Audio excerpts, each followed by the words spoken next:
Movie की start एक लड़की को दिखाते हुए होती है जो कि एक सहराई इलाके से अपनी कार में गुजर रही थी।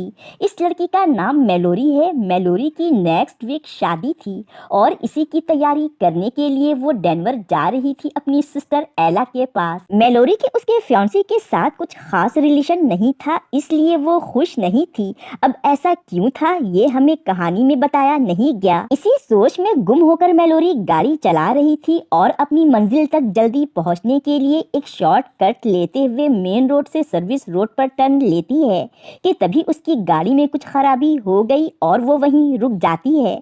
मेलोरी उसको ठीक करने की कोशिश करती है मगर वो नाकाम हो जाती है। मेलोरी अब बुरी तरह से इस सुनसान वीरान जगह में स्टक हो चुकी थी क्योंकि इस इलाके में दूर दूर तक कोई इंसान नहीं था और ना ही सिग्नल आ रहे थे, इसलिए वो थक हार कर अपनी गाड़ी में बैठ जाती है।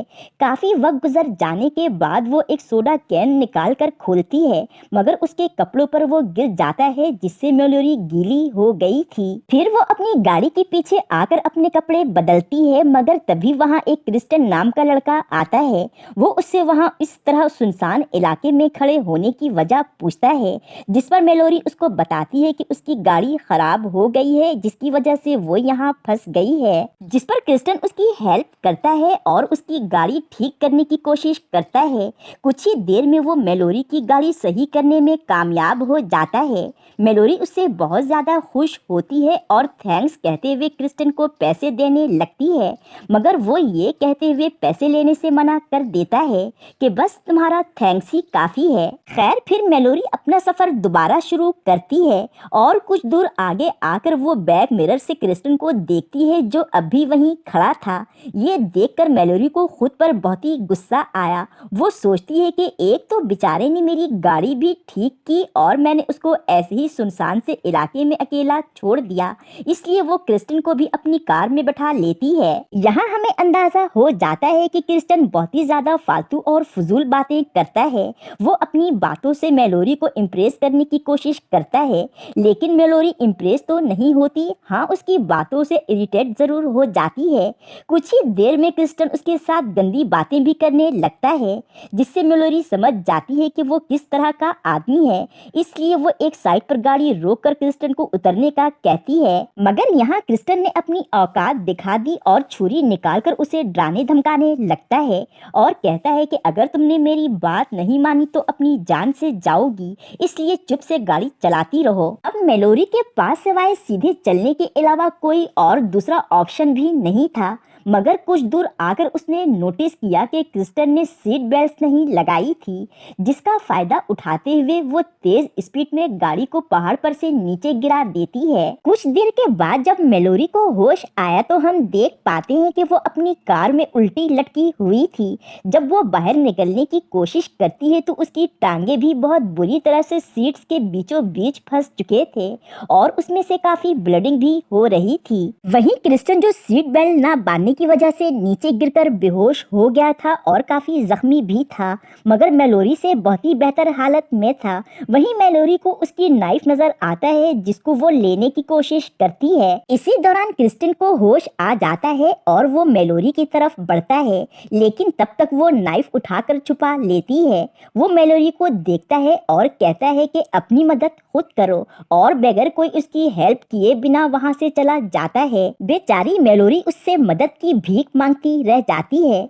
हम देख पाते हैं कि जिस जगह पर वो स्टक है वहाँ एक दरिया भी है जिसकी वजह से वहाँ बहुत ज्यादा सर्दी पड़ जाती है। कोई भी उसकी हेल्प के लिए वहाँ नहीं आता है। मेलोरी किसी तरह से अपने कार में रखे हुए कपड़ों को निकाल कर पहन लेती है। यहाँ पर उसकी किस्मत अच्छी थी कि उसकी गाड़ी में बैटरी होने की वजह से वो हीटर चला लेती है जिससे वो सर्दी से तो बच गई थी। मगर यहाँ उसकी प्रॉब्लम सिर्फ सर्दी नहीं बल्कि वो जंगल के एक ऐसे जगह पर फंस चुकी थी जहाँ पर बहुत से जंगली जानवरों ने उसकी गाड़ी को घेर लिया था, जिससे मेलोरी काफी डर गई। तभी अचानक उसको अपनी गाड़ी की हेडलाइट का ख्याल आया और वो फौरन से हेडलाइट्स ऑन कर देती है जिसकी वजह से सारे जानवर डर कर भाग गए। किसी तरह से मेलोरी ये सर्द रात काट लेती है और सुबह हो जाती है। बेचारी पूरा दिन इंतजार में रहती है कि शायद कोई उसकी मदद के लिए आए मगर ऐसा नहीं होता। भला ऐसे सुनसान इलाके में कौन आने वाला था।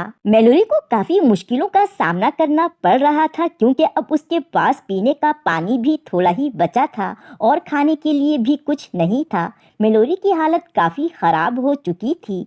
वो अपने चारों तरफ देखती है कि शायद कोई हेल्प के लिए आ जाए। उसकी सारी उम्मीदें टूट चुकी थी। उसकी बुरी किस्मत के उसी वक्त क्रिस्टन वहां आ जाता है, जो काफ़ी खुश और हेल्दी लग रहा था। फिर ये सेल्फिश इंसान मेलोरी के सामने ही बैठकर खाना खाता है और उसको काफ़ी मेंटली टॉर्चर करता है।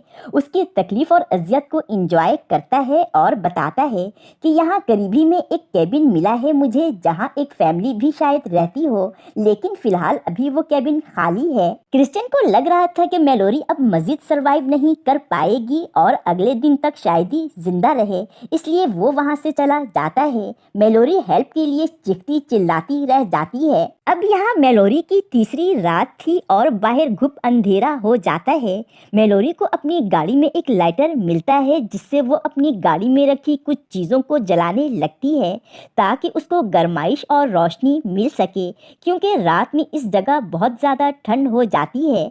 जिसके बाद वो सो जाती है, लेकिन कुछ ही देर बाद जब उसकी आंख खुली तो वहाँ बहुत सारे चूहे थे जो उसकी बॉडी पर चढ़ रहे थे। पहले तो मेलोरी बहुत डर जाती है, मगर फिर सोचती है कि भूखे रहने से बेहतर है ये चूहे उसको जिंदा रहने में मदद कर सकते हैं, और यही सोचकर वो एक चूहे को मार देती है और आग में पकाकर खा जाती है, क्योंकि वो 3 दिनों से भूखी थी। खैर नेक्स्ट मॉर्निंग मेलोरी की आंख उसके फोन के बजने से खुलती है। मेलोरी बहुत खुश होती है क्योंकि इस तरह वो अपनी सिस्टर को अपने बारे में इन्फॉर्म कर सकती थी, लेकिन ऐसा करने से पहले ही वहाँ क्रिस्टन आ जाता है, जिसको देखकर मेलोरी अपना फोन छुपा लेती है। क्रिस्टन कुछ देर बैठकर उससे बातें करता है और बताता है कि उस कैबिन की फैमिली वापस आ गई है, जिसको मैंने वहाँ बंद कर दिया है, मगर तुम फिक्र मत करो, मैं तुम्हारी हेल्प करूँगा। ये कहकर सबसे पहले तो वो मेलोरी का फ़ोन उससे छीन लेता है,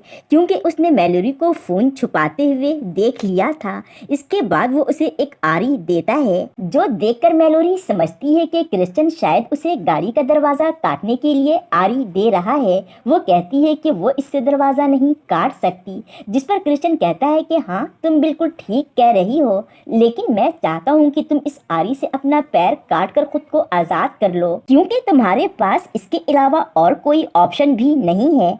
अगर जिंदा रहना चाहती हो तो इससे अपना पैर काट दो और खुद को आज़ाद कर लो। ये कहकर वो वहाँ से चला जाता है। मेलोरी उस आरी को लेकर जो क्रिस्टन ने उसे दिया था अपने पैर को काटने के बारे में सोचती है, लेकिन फिर उसे गुस्सा आता है और वो आरी फेंक कर बेबसी से रोने लगती है। फिर रात हो जाती है और उसे काफी प्यास महसूस हो रही थी, क्योंकि बहुत लंबे वक्त से उसने पानी नहीं पिया था। यहाँ मेलोरी की किस्मत उसका साथ देती है और कुछ ही देर में बहुत तेज बारिश शुरू हो जाती है, जिससे उसकी प्यास का बंदोबस्त तो हो गया था, लेकिन बारिश अब बहुत ज्यादा हो रही थी। तभी वहाँ क्रिस्टन अपनी गाड़ी में आ जाता है, जिसको देखकर मेलोरी के दिमाग में एक प्लान आया और वो फौरन से उस मरे हुए चूहे का खून अपने पैर पर लगाकर मरने का नाटक करती है और ऐसे प्रिटेंड करती है कि जैसे आरी से पैर काटते हुए उसकी मौत हो गई है। क्रिस्टन जब एक टॉर्च जलाकर उसके करीब उसे देखने के लिए आया तो उसे लगा कि शायद अपना पैर काटते हुए मेलोरी मर गई है, मगर तभी अचानक से मेलोरी उठकर क्रिस्टन को एक छुरी से स्टैब करके जख्मी कर देती है और फिर मेलोरी क्रिस्टन की कार की चाबी किसी तरह से निकालकर उसे उसकी गाड़ी में ही लॉक कर देती है और चाबी को अंधेरे में कहीं दूर फेंक देती है ताकि क्रिस्टन ढूंढ ना पाए। दरअसल उसका ये प्लान था कि क्रिस्टन की गाड़ी वहीं खड़ी रहे, जिसको देखकर कोई ना कोई तो वहां आएगा और फिर मेलोरी उससे हेल्प मांग लेगी, और होता भी ऐसे ही है। थोड़ी देर बाद ही वहां एक गाड़ी आती है जो कि एक पुलिस ऑफिसर की थी। जैसे ही वो ऑफिसर गाड़ी से बाहर आता है, मेलोरी चीख चीख कर उससे हेल्प मांगती है, मगर तूफान की तेज आवाज होने की वजह से उसकी आवाज दब जाती है और वो ऑफिसर उसे सुन नहीं पाता। उधर क्रिस्टन अपने आप को पुलिस ऑफिसर के सामने सामने मुसीबत में फंसा आदमी बनकर दिखाता है और अपनी बातों में फंसाकर उसे कहता है कि यहाँ पास में ही एक कैबिन है, वो उसे वहाँ छोड़ दे। तभी ऑफिसर को कोई आवाज आती है जिसको वो चेक करता है, लेकिन क्रिस्टियन किसी तरह से ऑफिसर को यकीन दिलाता है कि तूफान और ज्यादा तेज होने वाला है, यहाँ रुकना ठीक नहीं है, इसलिए हमें यहाँ से फौरन निकल जाना चाहिए और उसको लेकर वहाँ से चला जाता है। तूफान बहुत ज़्यादा ख़राब हो चुका था, इसलिए वहाँ सैलाब आ जाता है और सैलाब का पानी मेलोरी की गाड़ी को बहाते हुए दरिया के करीब ले आता है। अब मेलोरी को महसूस होता है कि अगर वो यहाँ से जल्दी ना निकली तो मर भी सकती है, क्योंकि पानी का लेवल तेज़ी से बढ़ते जा रहा था, जिससे उसके लिए अब सांस लेना भी मुश्किल था। और अब वो क्रिस्टन की कही हुई बातों के बारे में सोचती है और उसकी दी हुई आरी से अपना पैर काटने की कोशिश करती है, मगर बामुश्किल वो थोड़ी सी ही कट लगा पाती है। पानी का बहाव बढ़ने से मेलोरी की कार में पानी भरने लगता है और उसकी गाड़ी दरिया में गिर जाती है। इसी दौरान गाड़ी का दरवाजा भी खुल जाता है और उसका पैर आजाद हो जाता है। मेलोरी अब बहुत ज्यादा खुश थी कि उसकी जान बच गई थी। मेलोरी बड़ी मुश्किल से रिवर से तैरते हुए बाहर निकल जाती है और उसे मेडिकल केयर की बहुत ज्यादा जरूरत है। वो हर हाल में इस जगह से निकलना चाहती है। मेलोरी ठीक से चल नहीं पा रही थी, इसलिए वो वहाँ से एक लकड़ी उठा लेती है, जिससे सहारा लेकर वो आगे बढ़ती है, क्योंकि उसका पैर बुरी तरह से जख्मी था। कुछ दूर चलने के बाद मेलोरी उसी कैबिन तक पहुंच जाती है जिसके बारे में क्रिस्टियन ने उसको बताया था। उस कैबिन से मेलोरी को किसी के चीखने की आवाज आती है। मेलोरी जल्दी से वहां जाती है और विंडो से देखने पर उसको पता चला कि वो पुलिस ऑफिसर जो पहले हेल्प के लिए आया था, उसको भी क्रिस्टियन ने बांध कर रखा है और वो फैमिली जिसका ये कैबिन था, उन्हें मारकर साथ ही एक लड़की को भी बांध कर रखा हुआ था। मेलोरी छुपकर अंदर जाती है और वहां पर पुलिस वाले के गन को उठा लेती है। इसके बाद वो उस लड़की के पास जाती है जो रूम में बंधी हुई थी, उसको खोलने की कोशिश करती है। उधर क्रिस्टियन पुलिस यूनिफॉर्म पहनते हुए अपना घटिया प्लान बना रहा होता है। इसी दौरान मेलोरी क्रिस्टियन के कदमों की आवाज सुनती है और वो जल्दी से दरवाजे के पीछे छुप जाती है। तभी वहाँ वो साइको इंसान आता है। मेलोरी पीछे से आकर क्रिस्टियन पर गन पॉइंट कर देती है, मगर क्रिस्टियन बहुत ही होशियार था, वो मेलोरी पर अटैक कर देता है। इसी दौरान वो दूसरी लड़की ने अपने आप को आजाद कर लिया था। मेलोरी उस लड़की से कहती है कि तुम यहाँ से भाग जाओ और खुद क्रिस्टियन का मुकाबला करने लगती है।